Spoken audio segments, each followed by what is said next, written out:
अस्सलाम वालेकुम।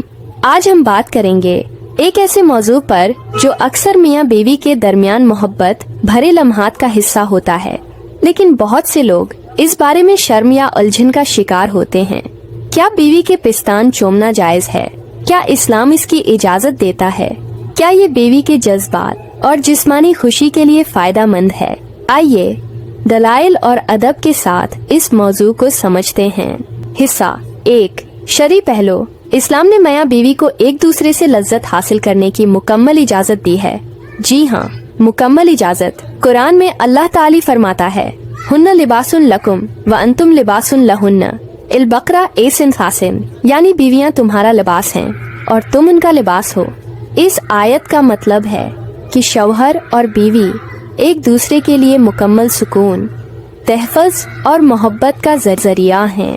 नबी की जिंदगी से भी हमें पता चलता है कि आप अपनी इज़वाज के साथ नहायत मोहब्बत से पेश आते थे। बीवी के जिस्म से लज्जत लेना, इसमें पिस्तान चूमना भी शामिल है। इस्लाम में मुकम्मल तौर पर जायज़ है, जब तक कि हैज़ या निफास के दौरान मुबाशरत से बचा जाए। हिस्सा 2, फितरी और जिस्मानी पहलू।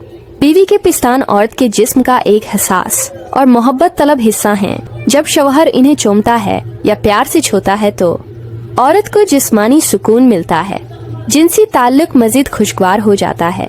बीवी की जज्बाती वाबस्तगी बढ़ती है।